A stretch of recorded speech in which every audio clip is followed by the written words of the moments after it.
নমস্কার বন্ধুরা, birds care চ্যানেলে আরও একটি নতুন ভিডিওতে আপনাদের সবাইকে জানাই স্বাগতম। তো বন্ধুরা, আপনারা সবাই জানেন কিন্তু প্রচণ্ড গরম পড়েছে।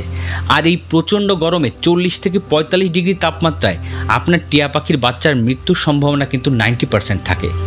আপনি যদি না জানেন কিভাবে এই প্রচণ্ড গরমে টিয়া পাখির বাচ্চার যত্ন নিতে হয়, তাহলে টিয়া পাখির বাচ্চার শরীরে কিন্তু জলের অভাব দেখা দিতে পারে, হাঁপানি হতে পারে, প্যারালাইসিস প্রবলেম, পাতলা পটি এগুলো কিন্তু শুরু হয়ে যেতে পারে এবং একসময় পাখি কিন্তু এত দুর্বল হয়ে পড়বে যে তাকে বাঁচানো প্রায় অসম্ভব হয়ে যাবে। সো বন্ধুরা, আজকের ভিডিওতে আমি আপনাদের বলবো এই প্রচণ্ড গরমে টিয়া পাখির বাচ্চার ফুল কেয়ার কিভাবে করবেন, মানে তাকে কোথায় রাখবেন, কি খাওয়াবেন, দিনে কতবার স্নান করাবেন, কিভাবে ফুল কেয়ার করবেন, এই সমস্ত কিছু কিন্তু ডিটেলসে বলবো।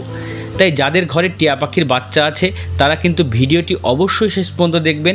আর যারা আমার চ্যানেলে নতুন তারা প্লিজ চ্যানেলটিকে সাবস্ক্রাইব করে দেবেন, যাতে এমন ইনফরমেটিভ ভিডিও আপলোড করার সঙ্গে সঙ্গে আপনার কাছে গিয়ে পৌঁছায়। তো বন্ধুরা, চলুন দেরি না করে ভিডিওটি শুরু করি।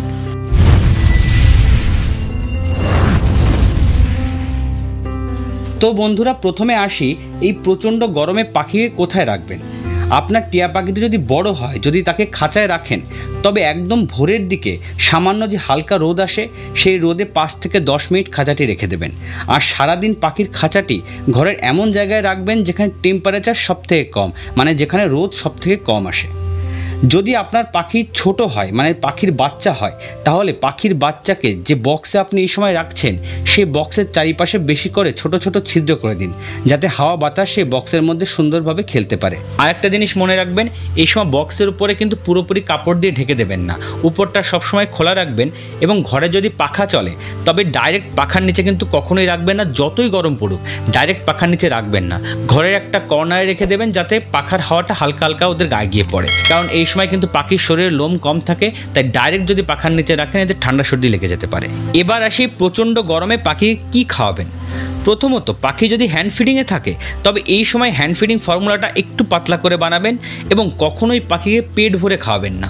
এই সময় পেট ভরে খাওয়ালে কিন্তু পাখির গ্যাস হতে পারে। আরেকটা ভুল আপনারা করে থাকেন, এই প্রচণ্ড গরমে মাঝে মাঝে আপনারা হ্যান্ড ফিডিং ফর্মুলাটা ঠান্ডা জলের মধ্যে গুলিয়ে খাইয়ে দেন। এটা কিন্তু কখনোই করবেন না। যতই গরম পড়ুক না কেন, একটু হালকা উষ্ণ গরম জলে কিন্তু হ্যান্ড ফিডিং ফর্মুলাটা সবসময় গুলিয়ে খাবেন, কখনোই ঠান্ডা জলে হ্যান্ড ফিডিং ফর্মুলা খাওয়াবেন না। আর পাখি যদি সেলফ ফিডিংয়ে থাকে তবে এই টাইমে জল জাতীয় খাবার যেমন শশা, তরমুজ, খরমোজা, জলপাই, পাকা পেঁপে ইত্যাদি জাতীয় খাবার দিন। গরমে আপনারা পেয়ারাও দিতে পারেন। আর এই টাইমে তাজা সবুজ শাকসবজি বেশি বেশি করে দেবেন। সানফ্লাওয়ার সিডসটা এই টাইমে একটু কম দেবেন, কারণ সানফ্লাওয়ার সিডস কিন্তু একটু গরম হয়। সকালের দিকে পাখিকে ছোলা আর লাল লঙ্কাও কিন্তু দিতে পারেন, তাদের এদের শরীরের টেম্পারেচারটা কিন্তু নর্মাল থাকে। আর একটা কথা বন্ধুরা, এই গরমে আপনার সবথেকে বড় একটা ভুল করে থাকেন, সেটি হলো 1 থেকে 2 মাসের পাখির বাচ্চাকে আপনারা স্নান করিয়ে দেন। বন্ধুরা, এটা কখনোই করবেন না, যতই গরম পড়ুক না কেন। 1 থেকে 2 মাসের পাখির বাচ্চাকে কিন্তু কখনোই স্নান করাবেন না। পাখির শরীরে যতদিন সম্পূর্ণ ফেদার না আসবে ততদিন পাখিকে স্নান করাবেন না। আর বন্ধুরা, এই গরমে পাখির ছোট ছোট বাচ্চাকে বেশি টাইম বক্সে রেখে দেবেন না।